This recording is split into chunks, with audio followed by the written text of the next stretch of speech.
Chuck Tornado Reptiles, Tortuga Ranch, and I'm going to do a little tutorial video here on how I take care of babies. This is a very simple setup for me for babies. Okay, what we have here is a group of holdback North American wood turtle babies. And I do the box turtles the same way. So what I do is I set them up in a tub, and the tub is like, I'll put like 6, 7, maybe 8 in a shirt box. The sweater box would be double this size. So I always say to put the tub on an angle. So look right here. Do you see the water? The water is about 1 inch. Why is it 1 inch? Because wood turtles are wide, and I want them to be able to right themselves. If they go upside down, I want them to be able to right themselves. This tub is on a sloping angle up. It's on a piece of 3/4 inch wood. So it goes from just about nothing. A lot of times that is able to run dry, but I just cleaned these. Just about nothing to about 1 inch. Now that creates a beach.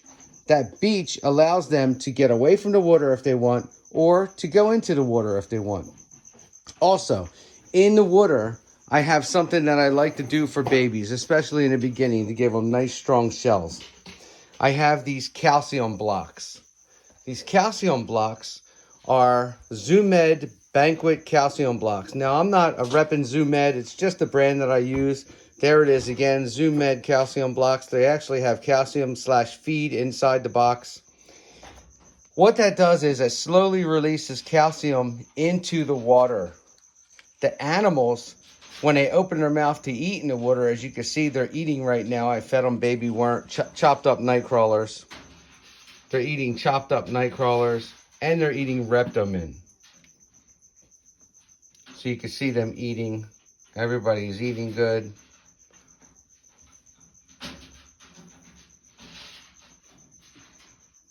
Now, when they open their mouth to take in that little piece of nightcrawler or that piece of Reptomin food, they absorb some of the calcium that melted off of that block. And that block is pretty dense, and it takes a while for that block to go away. It probably takes a couple of weeks for that block to go away. Also in the water are these chunky white things. These chunky white things are actually cuttlefish bone, which again is pure calcium. See that when you scrape it? Pure calcium powder. That calcium powder goes into the water, and they eat it. They take it into their skin. Now, this is the ZooMed turtle bone. Again, I'm not really repping ZooMed. It just happens to be the product that they sell at the pet store by my house, and so that's what I get. And it's a good product. So ZooMed does a good thing. So what? Now you got calcium in the water. Now what? Now how does the turtle transfer that calcium into its bone growth to get nice hard shells so you don't have soft belly? How does the turtle do that? Well, it's simple. It does it with this. This is the UV light bulb up here. So right above the turtles is a UV light bulb. Now I like to use, again, the ZooMed ReptiSun T5 high output. And that's right here. ZooMed ReptiSun T5 high output. That's going to help them to transfer the calcium that they eat from their belly into their bone. Also, you want to supply a little heat for these animals. So what I do is I split 2 tubs. So here's 2 tubs, and I got a 75 watt incandescent heat bulb above that, and a 75 watt heat bulb above that. So I do it on a large scale. This is just a simple extra rack I set up, but this is the setup. What you want to do is you want to have your UVB for calcium absorption, and then you want to have your UVA, which is just your incandescent, which is your heat, and then you'll have nice happy animals.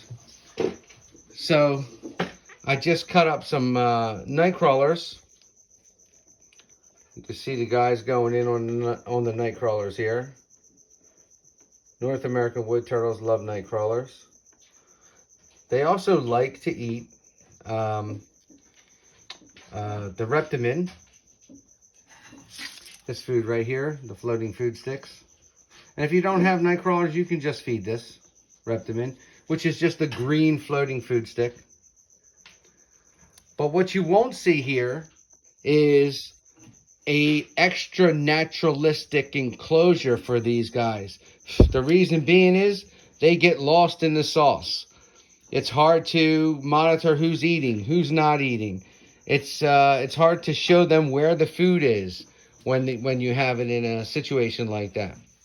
Some people create these elaborate, beautiful, naturalistic enclosures, and then they call me and they say, hey, you know, my turtle's not doing good. It's in the corner. Its eyes are closed. It won't open its eyes. It's getting lethargic. And guess what? It's getting ready to check out, because that's what they do. A very simple setup is what I use. And every couple days, when you see that water getting dirty, every day, every 2 days, you just change that water, and that's how you do it. Okay? So what are the rules here? The bin on an angle, because if a turtle flips over onto its back, it can drown. But if it's on an angle, it will wiggle down to the deep part and it will flip over. Bin on an angle, calcium in the water. Now I have actually used calcium powder and just dumped some calcium powder into the water and let it absorb in the water as well.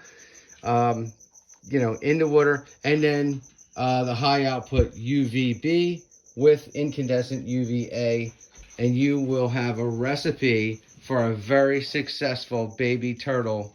And once they start getting to the, you know, 2 to 3 inch mark, then you can put them into that more fancy enclosure. But when they're babies like this, like these little Eastern box turtles right here, simple, keep it simple. Simple is best. Hello, little spotted turtle. Yes, I will clean your cage today. Oh, look how cute you are. I love turtles. Look how cute you are. Okay. So, very simple setup. Bin on an angle. Same with these guys. Bin on an angle. Here's the piece of wood.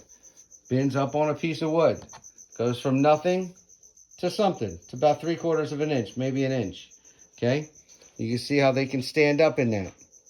And then they conjugate around here to get the heat. I hope this helps. Chuck Tornado Reptiles, Tortuga Ranch. Thank you for watching me. As always, I really appreciate it. And if you feel like you liked the video, please like and subscribe. It means a lot to me.